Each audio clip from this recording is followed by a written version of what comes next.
நான் sacred heart arts and science காலேஜில் ஹாஸ்டலில் தங்கி தேர்ட் இயர் பிஎஸ்சி மேக்ஸ் படிச்சுட்டு இருக்கேன். நம்ம ஹாஸ்டல் வந்து காலேஜ் கேம்பஸ்குள்ளேயே இருக்குது. அதனால நம்ம வெளியே எங்கேயும் போகணுன்ற மாதிரி அவசியம்லாம் கிடையாது. அன்லிமிட்டெட் ஃபுட்ஸ் தராங்க. இதே மார்னிங் பிரேக்ஃபாஸ்ட்டில் பார்த்தீங்கன்னா சப்பாத்தி, பூரி, இட்லி, தோசை இந்த மாதிரி நிறைய வெரைட்டிஸான ஃபுட்ஸ் கொடுக்குறாங்க. வாரத்தில் 3 நாள் நான்வெஜ் தராங்க. அதே மாதிரி காலேஜை விட்டு வந்த உடனே நமக்கு ஒரு மாதிரி டயர்டாக இருக்கும். அதை ரெஃப்ரெஷ்மெண்ட் பண்ணுறதுக்காக நமக்கு டீ, ஸ்நாக்ஸ்ன்ற மாதிரி கொடுப்பாங்க. ஒரு ரூமுக்கு 3 பேர் தாராளமாக தங்குற அளவுக்கு ரூம் ஃபெசிலிட்டிஸ்லாம் இருக்குது. அவங்களே காட்டெலாம் ப்ரொவைட் பண்ணுறாங்க. ரூம் வந்து ரொம்ப காத்தோட்டமாகவும் ரொம்ப ஜில்லுன்னு இருக்கும். மார்னிங் அண்ட் ஈவினிங் வந்து ஸ்டடி டைமும் இருக்குது. அதுக்கும் தனியாக ஸ்டடி ஹாலுன்னு இருக்குது. பீஸ்ஃபுல்லாக அண்ட் மெடிடேஷன் பண்ணுறதுக்காக ப்ரேயர் ஹால் இருக்குது.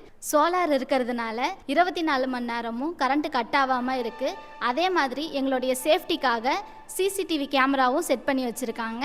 ஈவினிங் 4 to 7 எங்களுக்கு வந்து ஃபோன் டைமிங்கும் இருக்குது. அந்த டைமிங்கில் நாங்கள் ஃப்ரெண்ட்ஸ், ஃபேமிலிஸ் கூட பேசி டைம் ஸ்பெண்ட் பண்ணுவோம். இவ்வளோ ஃபெசிலிட்டி இருக்கிற நம்ம sacred heart arts and science காலேஜில் நீங்களும் வந்து ஜாயின் பண்ணுங்கள்.